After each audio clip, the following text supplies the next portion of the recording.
current job. Yeah. Yeah. And if I can, I'll probably like turn my current job into a part-time job.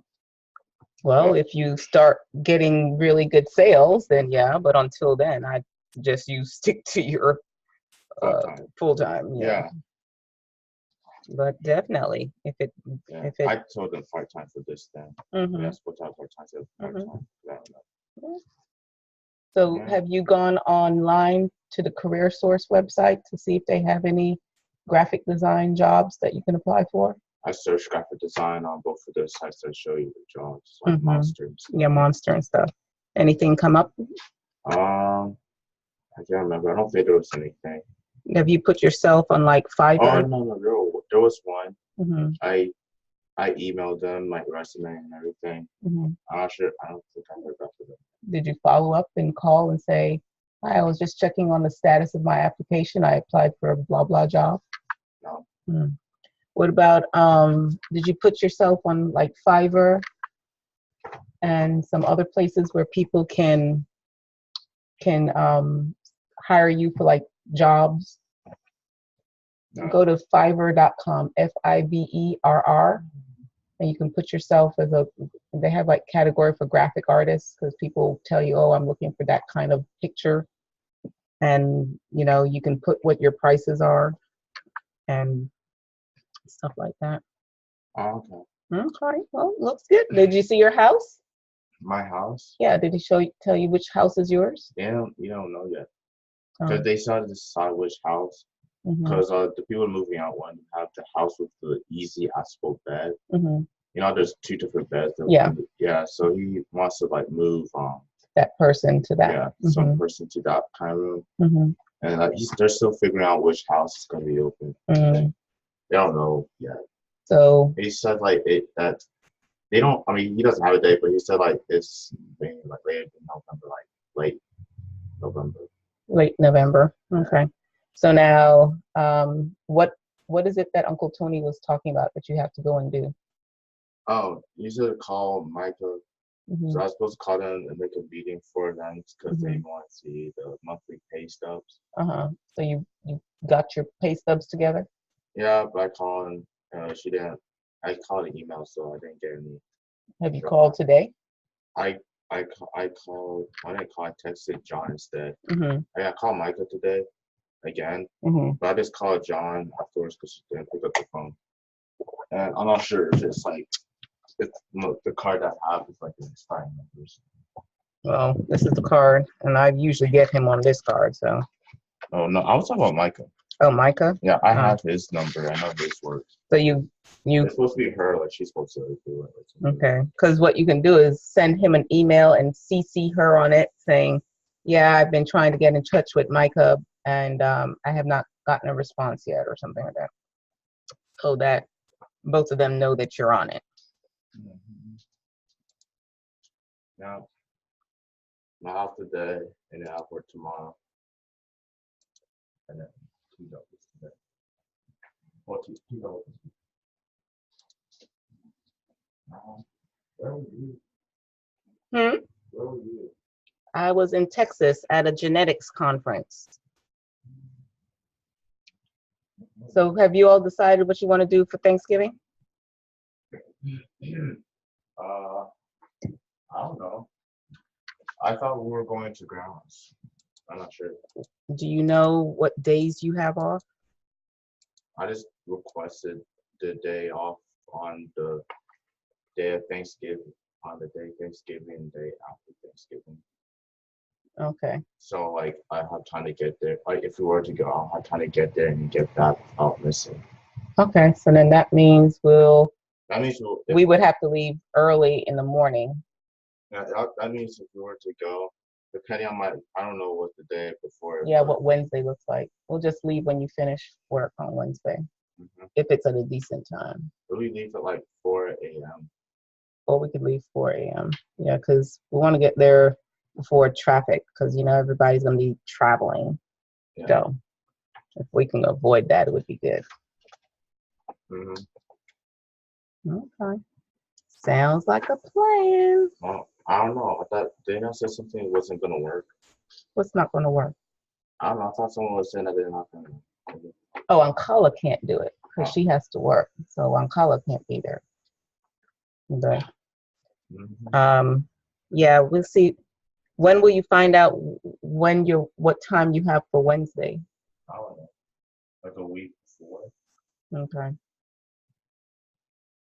They're out there like weeks before, like, Yeah, I know they do a week schedule. Yeah. Okay. All righty. Well, that will be next week because we're already finished with the first week of. It's November 6th, so next week is the week before Thanksgiving. Yeah. Where's that card? Card. School schedule. Yeah. Let's see. November. Yep. Because next week, Monday, Marisal's off from school. It's the green.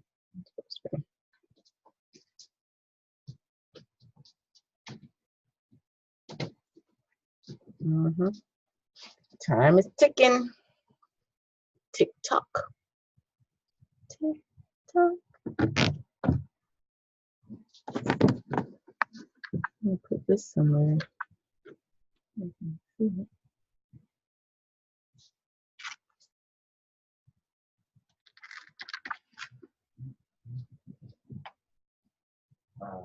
Okay.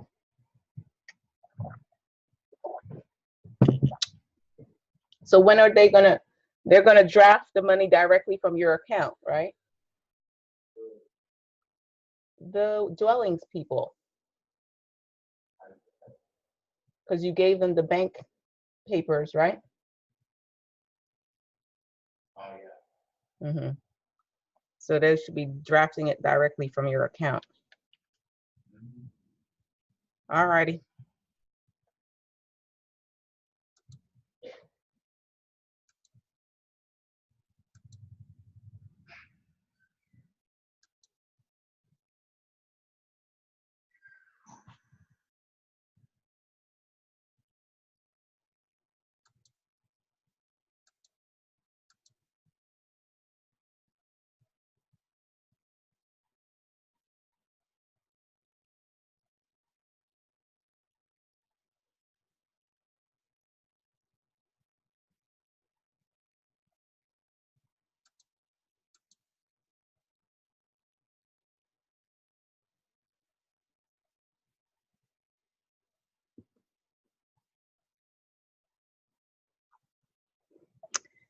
Hello, everyone. Thank you for joining me today on this very important topic of overcoming your insomnia.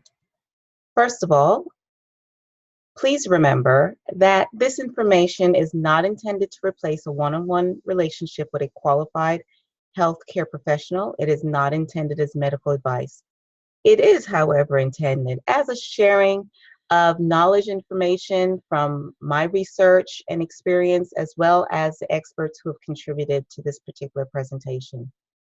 We encourage you to make your own healthcare decisions based on your research and in partnership with your qualified healthcare professionals. My name is Dr. Michelle Gamble. I am an integrative wellness mentor. I emphasize the integration or pulling together of the therapeutic relationship that includes and honors the use of appropriate therapies, both conventional and what we would call alternative therapies. I also approach things from a wellness perspective, meaning the whole person. I take into account body, mind, heart, and soul, and addressing all aspects of one's life and lifestyle.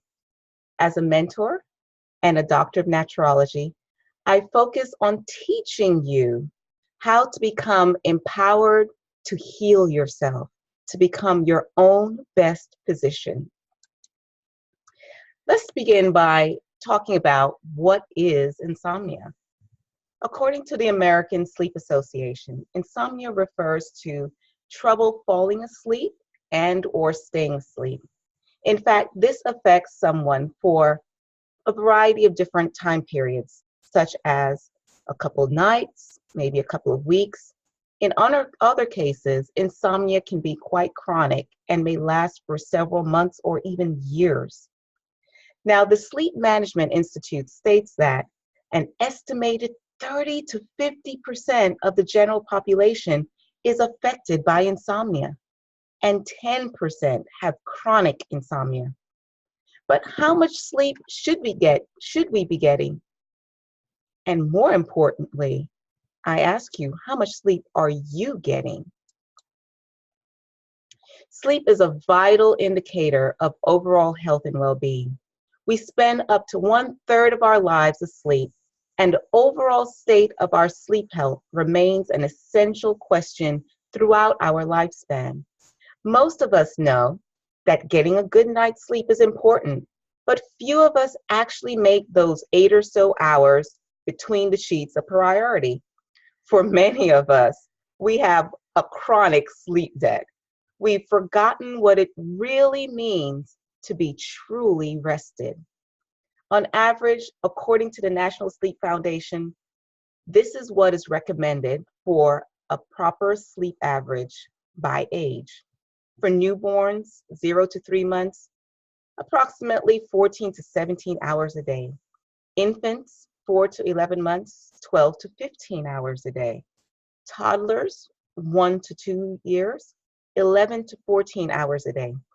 Preschoolers, 3 to 5 years, 10 to 13 hours. School-age children, 6 to 13, 9 to 11 hours.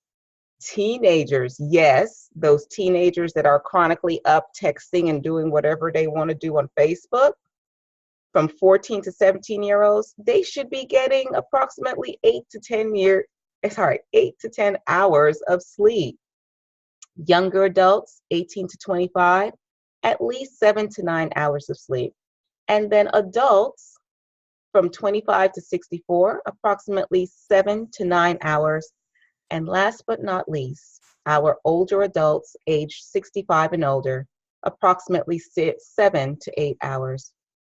Again, I ask you the question, how much sleep are you getting on a regular basis?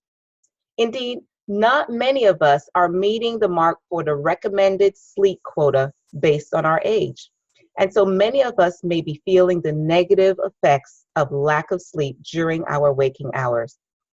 Again, the Sleep Management Institute lists the following as the side effects of sleep deprivation: poor concentration and focus, difficulty with memory, impaired motor coordination, irritability and impaired social interaction, and most importantly, well, not most importantly, however, critically, vehicle accidents and also accidents on the job because of fatigued and sleep-deprived drivers and employees. Knowing the consequences, you may now be asking yourself, well, what can be done about insomnia? Next, we'll look at some natural and effective ways to get the sleep that you need. The first thing that we want to talk about is diet. Dr.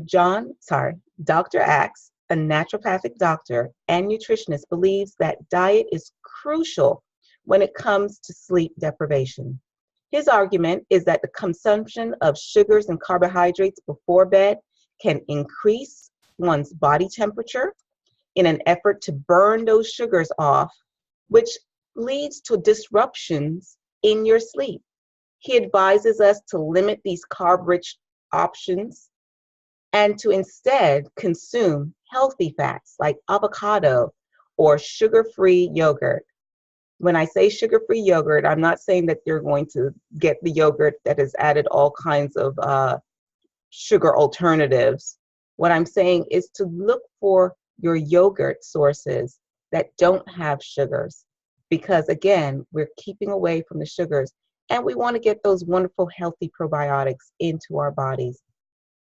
These are great choices for late night eating because they are high in relaxation inducing nutrients like magnesium and potassium. These are also some great beverages that can provide useful, helpful nutrients. Are you ready? The first one is banana peel tea, which is rich in both magnesium and potassium. Pink moon milk or tart cherry juice, a natural source of melatonin. Also, chamomile lavender latte, which includes powerful and natural relaxants. Turmeric golden milk is great for inflammation and balancing blood sugar. These are some of the wonderful alternatives that can be consumed as healthy beverages to induce sleep. And for those of you who are participating in this particular webinar, you will have the links to these wonderful recipes. Now let's talk about what to avoid, right? Well, you can see from our picture, and I'm sure that this does not come as a surprise to anyone. When looking to make changes for better sleep, it is important that we assess what may be affecting our sleep quality and causing restlessness. Here is a list from Medical Daily Online of some things to avoid before going to bed for the best chances at a good night's rest.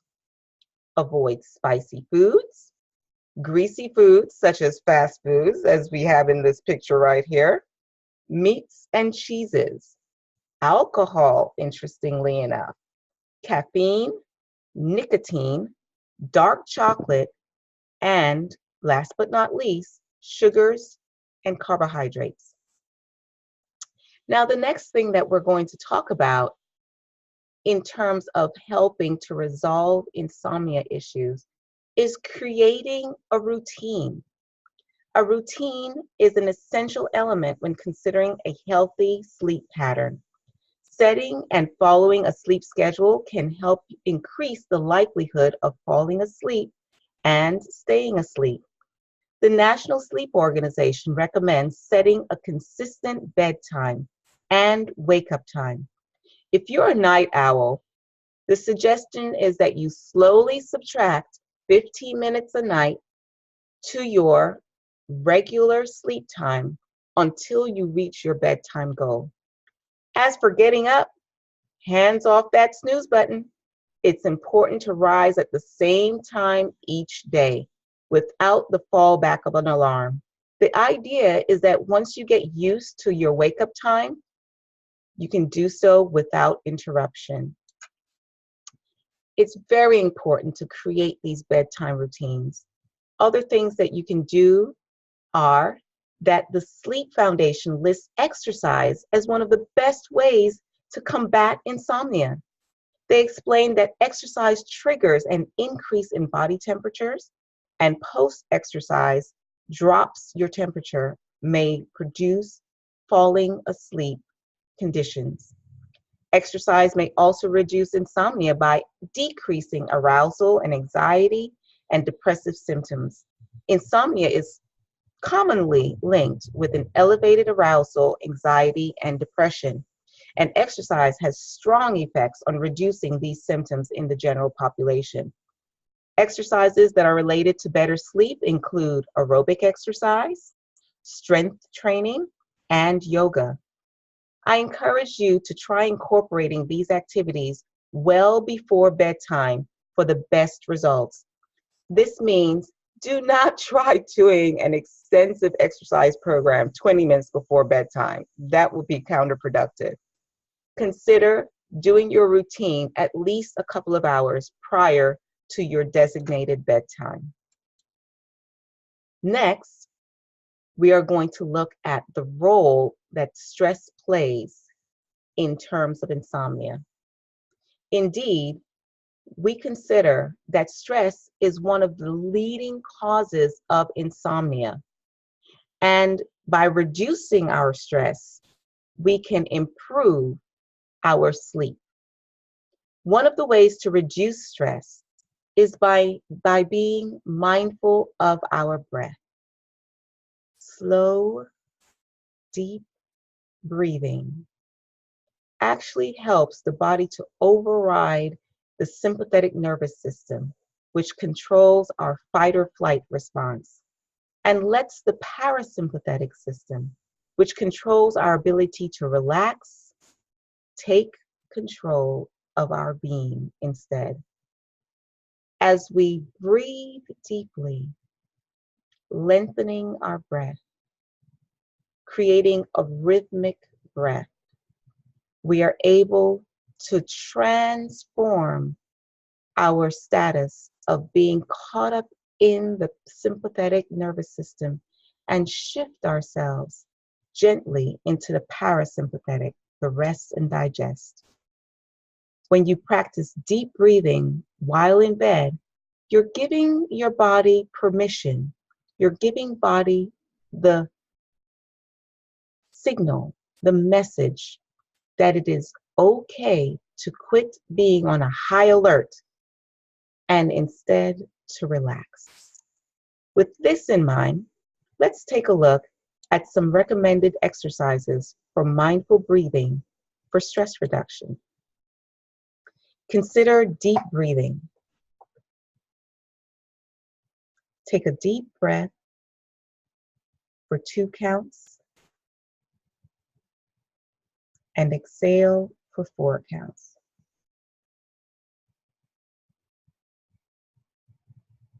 Breathing in for 2 counts and out for 4 counts.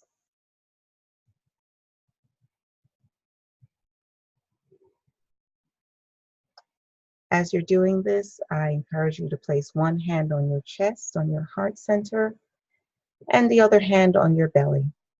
As you breathe in deeply, feel your belly start to expand. Feel the air filling your lungs. And breathe out and feel the abdomen contract, and breathe out every little piece of that breath.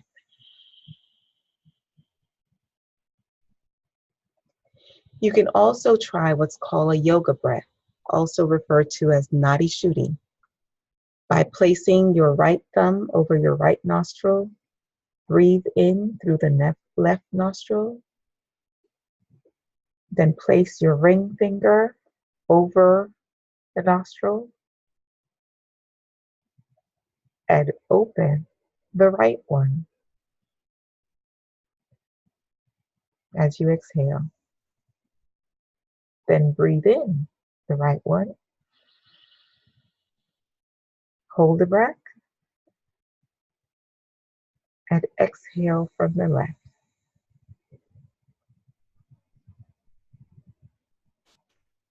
Another one is what I term a 4-4 breath. Breathing in for 4 counts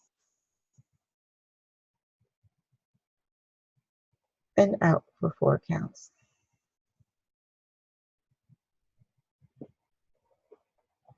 Breathing in for 4 counts and out for 4 counts.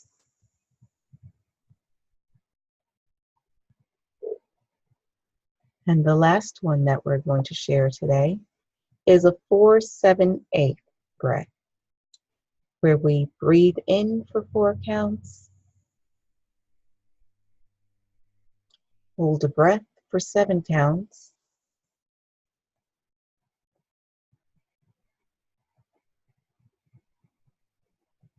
and breathe out for 8 counts.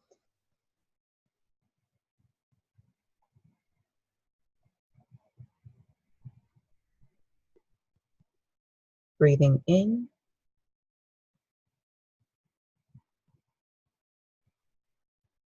hold,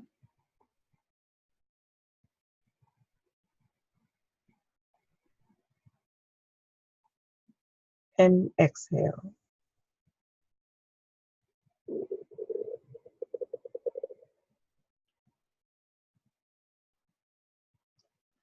Whatever breathing pattern you choose, do it for a pattern of several repetitions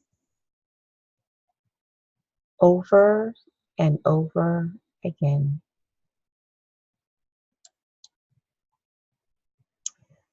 Meditation is also a way to work on your breath and focusing on the center of your being. It helps us to relieve anxieties and stress. The daily meditation suggests that you may want to incorporate the use of affirmative mantras. Some are as follows: I am calm and still. The world is sleeping and all is well. I welcome sleep into my being. I am breathing deeply and calmly, becoming more and more relaxed with each breath. For the best results, I encourage you to repeat one of these mantras or another affirmation of your choosing at least 20 times, or until you begin to feel more relaxed and fall asleep. Now let's go back and talk about other things that may be contributing to your insomnia. Our cell phones, tablets, computers, and other electronic devices have become such a huge part of our lives, right? That it's often hard to put them down, even at bedtime. Keeping our phones at our bedstand may not seem like a big deal, but technology affects your sleep in more ways than you realize. Whether you're surfing the web or playing a video game or using your phone as an alarm clock in the late evening, you're probably keeping yourself from restful night's sleep. Indeed, the National Sleep Foundation warns us that gadget users are being affected by the ill effects of late night phone and computer tablet uses. The blue light from these gadgets suppresses the natural occurring melatonin, which is a hormone responsible for regulating your sleep cycle. Gadgets also keep your brain alert, not something that we want to try doing when we're trying to get some sleep. Subsequently, the solution is to limit your gadget use in bed and close to bedtime. Indeed, I generally tell my clients that they should turn off all gadgets, TVs, things of that nature, at least 1 to 2 hours prior to their scheduled bedtime. For some people, noise is necessary for falling asleep, which is why many people turn to watching TV in bed. But a proper noise machine is a great alternative to the distraction of TV, and it is also actually a more soothing way to lead into sleep. There are many options that include sleep-inducing machines, such as white noise, ocean waves, waterfalls, rainforests, and rivers.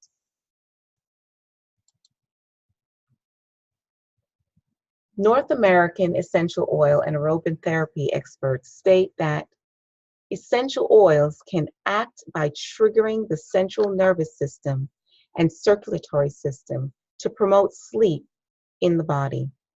They list several natural sleep aids. Here are a couple of them: lavender oil, cedarwood oil, chamomile oil. Now, lavender is a natural sedative with anti-stress and anti-anxiety properties.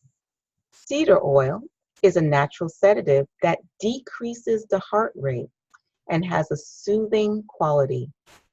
Chamomile oil is a natural sedative with anti-stress properties. And there are several ways to incorporate the use of essential oils into your nighttime routine. Here are some tips. You can use a diffuser by adding 2 or 4 drops to an essential oil, of your essential oil to a diffuser, approximately 30 minutes in your bedroom before you go to sleep. You can also add 5 to 10 drops of your desired essential oil into warm running bath water before getting in. You can use it as an air freshener. Mix a cup of water and 4 to 5 drops of essential oil in a spray bottle and mist around your bedroom before going to sleep.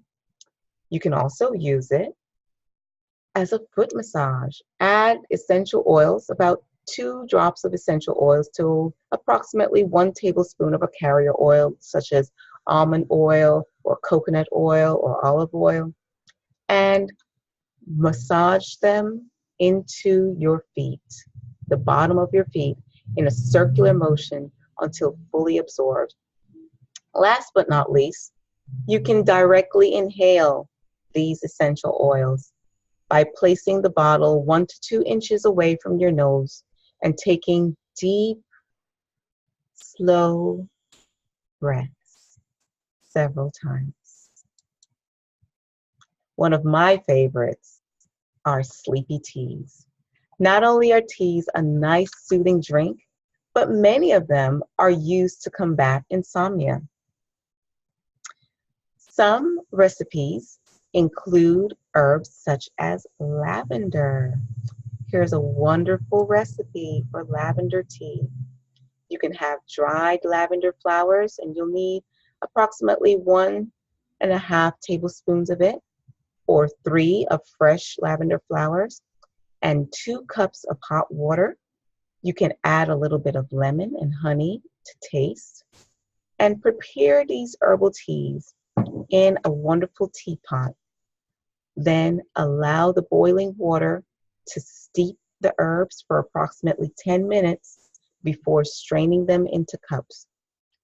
Then you can add the wonderful lemon slices or lemon squeezed lemon and or honey if you want. Remember what we said about those wonderful luxurious baths? Well, perhaps you don't want to do an entire whole body bath, or maybe you don't even have a bathtub. A lot of houses don't have bathtubs, I've noticed. You know, a lot of them, they seem to emphasize the showers now. Everything needs to be quick, right? In any case, you can still get a bucket or one of these huge containers to do a warm foot soak before bed by including some wonderful Epsom salt, because the Epsom salt has magnesium, which acts as a natural sedative for the body. Also, combine this with some lavender, which we have spoken about before, and the warmth of the bath in combination with the lavender and the Epsom salt helps to induce that sleepiness, because it lifts the body's temperature and then drops it. Sleep is then induced by the sudden drop in body temperature. Oh, just talking about this is making me feel like it's time to go and take a nap. In any case, because the body temperature plays such a tremendous role in the amount and quality of sleep that one gets, room temperature should also be considered as a contributing factor. A room that is too hot will elevate the body's temperature, causing the body to work at trying to cool itself, and this in turn causes a disruption in sleep. Subsequently, the Natural Sleep Association claims that an optimal room temperature for best sleep is around 65 degrees. Do you sleep in a cool room? I know that I personally sleep in a warmer room because I was born in the tropics and I don't really have issues with a warm room. But if you have issues with insomnia, give it a try, lowering the temperature in the house or just in your room, and see what kind of effect it has on your person. Well, we've covered a lot here today. I know you may be feeling a bit overwhelmed, but you've got this. You deserve a good night's sleep. And I believe that what I have offered you today will give you some ideas to at least try in terms of breaking the cycle of insomnia. And realize that if you are still having difficulty, there are a lot of other resources. Give me a call. Make an appointment with me. Perhaps you have deeper seated issues such as hormonal imbalances or fatty acid imbalances that need to be addressed in order to help you to acquire better sleep. Thank you for joining me today. I have enjoyed our time together. It means a lot to me to be able to share this information because you are one of many people that are ready and willing to make a difference in your life. Because all of these changes, you'll notice, start and end with you. We weren't talking about popping any pills or doing any medications. We were talking about things that you are in control of. Now it is time to implement one or more of these strategies that we've discussed. Please reach out if you have any questions or concerns. I am here to help. I look forward to hearing from you. I would love to get some feedback in terms of what you have tried and what has been the outcome of those efforts. Thank you again. We've had a fantastic time. And as I said, be sure to reach out if you have any questions, comments, or concerns. I hope that our seminar today on insomnia exceeded your expectations and that you now feel more equipped and knowledgeable to get started on your path to better sleep.